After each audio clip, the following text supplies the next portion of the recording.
Did you guys see what was going on down in Louisiana?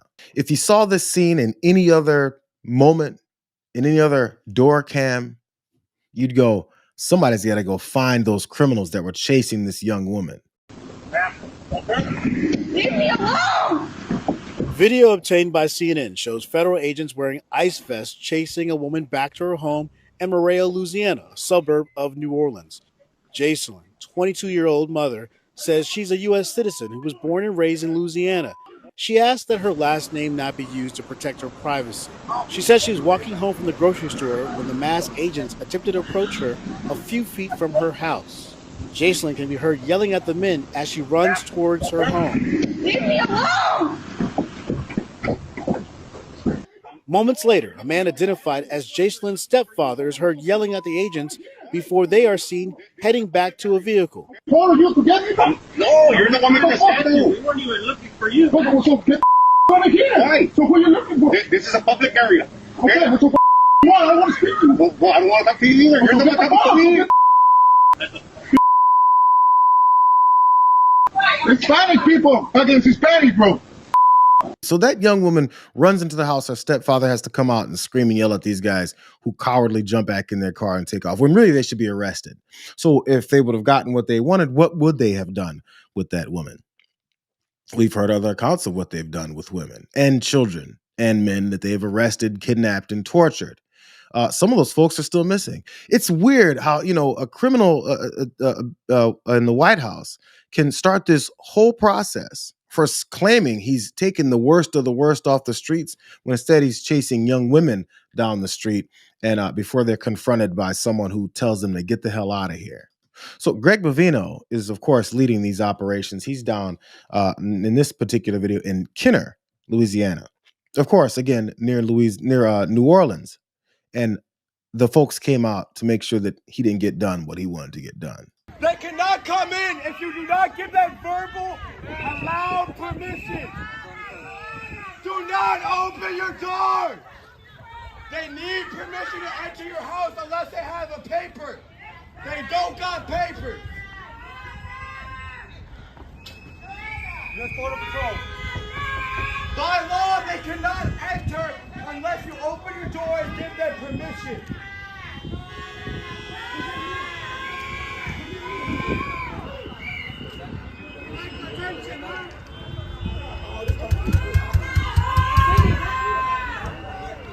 U.S. Border Patrol.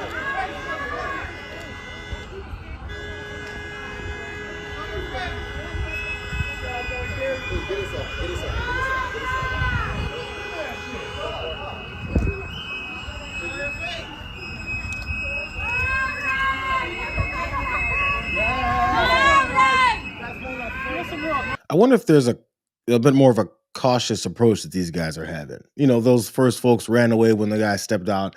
As community members step out in the streets and start warning folks not to open their doors, and Greg Bovino's sorry ass right there walking away. I'm wondering if they're finally starting to feel a little bit of the pressure. People have guns in this country. If someone comes to your door and they're going to start snatching up your family members, it's about time to start taking matters into your own hands. Maybe they're beginning to realize that that's a clear and very easy possibility for them to run into. So they've stretched their forces both north and south up to also Minnesota. And we've heard a bit of their excuses for why they're attacking folks in Minnesota, but specifically a certain grouping of Americans in this country up in Minnesota. And they're represented many times by Representative Ilhan Omar here, who was on Face the Nation. I just wonder what the reaction is in your district to have that from the highest office in the land. It's disgusting. It's completely disgusting. These are Americans that he is calling garbage. And we feel like there is an unhealthy obsession that he has on the Somali community, and an unhealthy and creepy obsession that he has with me. I think it is also really important for us to remember that this kind of hateful rhetoric And this level of dehumanizing can lead to dangerous actions by people who listen to the president. And not just by random people who listen to the president, but by people who've been deputized by this president, who during his campaign said he's going to release all accountability for many officers, but apparently also ICE officials and Border Patrol agents to come and do whatever it is they want to any citizen that they want. You see a woman on the street, chase her down until she gets home and maybe get a chance, if you just missed, to do to her what they did to this Somali woman up in Minneapolis area. This woman was arrested while running an errand near the Nicollet Mall in downtown Minneapolis. Her cousin said that she was confronted by multiple federal agents who zip-tied her and brought her to the Sherburne County Jail in Elk River. He also said that the agents mocked her hijab and touched her inappropriately. The woman was released on Thursday after more than 24 hours in custody. She was let go after her husband showed authorities her passport card proving her citizenship. But the woman was too shaken up to speak publicly about it. Of course, it's a Somali woman who was arrested in this whole thing. Based on what? What is it you think they arrested this woman based off of? Then touched her inappropriately and made fun of her hijab, I believe is what they said they were upset about. Because, these guys are on the up and up and they're law enforcement officials, not racist. Here's a little bit more.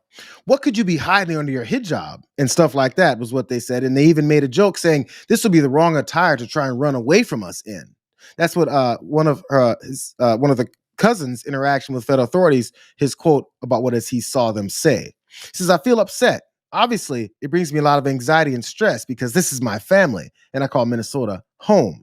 He didn't want to give his name because his own immigration status as a documented immigrant from Somalia was something he was worried about them violating as well. I just want to connect these things. These pieces of cowards chase young women down the street until they get to the house, and then a guy comes out, her stepfather comes out and screams at them, and suddenly, they got to back away. But they were emboldened before because they attack women. In this particular case, up in Minneapolis, they attacked this Somali American woman, talk about her hijab, touch her inappropriately, keep her in prison for 24 hours until someone shows them papers. If nothing else, the folks who are now upset about this are beginning to be. You have to start acknowledging that way before these policies were implemented, way back when they were putting in Tom Homan, way back when they were talking about Pete Hegseth, way back when they were talking about Patches Patel and Pam Bondi, putting them in all these positions of power, and Greg Bavino and them taking over and deputizing DC and LA and all this shit that they've been doing.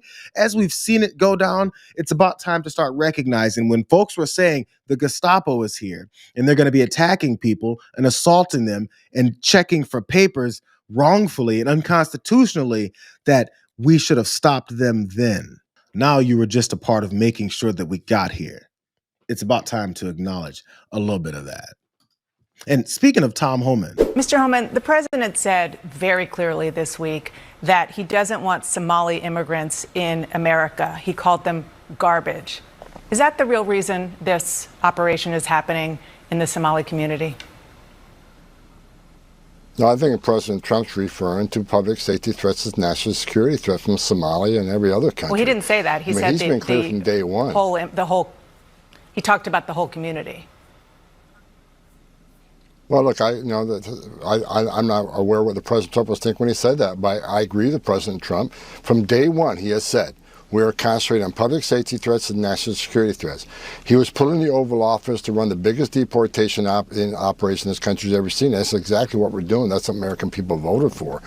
So there's numerous countries that President Trump's, is looking at everybody that came up from these countries, make sure they're vetted properly. Some of these countries don't have the proper systems in place to totally vet somebody, so we don't know who they really are. So President Trump's taken upon himself in this administration to make sure anybody that came to this country illegally that we find, and those that came in through a vetting process that weren't properly vetted, because they don't have the database and information to ensure they're properly vetted, that we're going to relook at those cases and make sure they're properly vetted. So President Trump's doing the right thing. Make sure everybody that came in illegally came in through proper vetting, especially from countries that are related to terrorism or are somehow related to high numbers of overstays or high number of criminal aliens in this country. That's what he's doing. He's protecting America, and I agree with 100% what he's doing, Dana. And Dana Bash just moved on.